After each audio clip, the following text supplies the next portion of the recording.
Hello বন্ধুরা, welcome to my channel let's create with me. এসে গেল বছরের সেই সময় যখন ঘুরিতে ঘুরিতে ছেয়ে উঠেছে আকাশ। প্রতি বছর এই সময় আসেন বিশ্বকর্মা আর ছড়িয়ে দিয়ে যান এক মুঠো দুর্গাপূজার গন্ধ। চলুন আজকে মূর্তিটি কালার করার সঙ্গে সঙ্গে শুনে নিই বিশ্বকর্মার সঙ্গে জুড়ে থাকা কিছু তথ্য। শিল্পী ও নির্মাতাদের দেবতা বিশ্বকর্মা। ব্রহ্মপুত্র বিশ্বকর্মায় গোটা বিশ্ব ব্রহ্মাণ্ডের নকশা তৈরি করেন। ঈশ্বরের প্রাসাদের নির্মাতাও বিশ্বকর্মা। দেবতাদের রথ ও অস্ত্র তৈরি করেছিলেন এই বিশ্বকর্মায়। হিন্দু শাস্ত্র অনুযায়ী বিশ্বকর্মা দেবতাদের শিল্পী। তিনি দেবশিল্পী নামেও পরিচিত। বৃহস্পতির ভগিনী যোগসিদ্ধা তার মাতা এবং অষ্টম বসু প্রভাস তার পিতা। বিশ্বকর্মার বাহন হাতি। হিন্দু পুরাণ জুড়ে রয়েছে বিশ্বকর্মার বিভিন্ন নির্মাণ। সত্য, ত্রেতা, দাপর, কলি 4 যুগ ধরে ছড়িয়ে রয়েছে বিশ্বকর্মার অমর কীর্তিরা।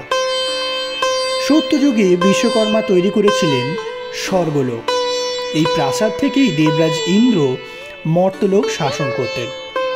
ত্রেতা যুগে বিশ্বকর্মা সৃষ্টি করেন সোনার লঙ্কা। দাপর যুগে সৃষ্টি করেন দ্বারকা। কলিযুগে বিশ্বকর্মার অমর সৃষ্টি হস্তিনাপুর ও ইন্দ্রপ্রস্থ। এই সবই দেবশিল্পী বিশ্বকর্মার এক অলৌকিক সুন্দর সৃষ্টি।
ভিডিওটি ভালো লাগলে অবশ্যই লাইক করবেন, এতে আমার উৎসাহ বাড়ে আরও ফিউচারে এই ধরনের ভিডিও বানানোর জন্য।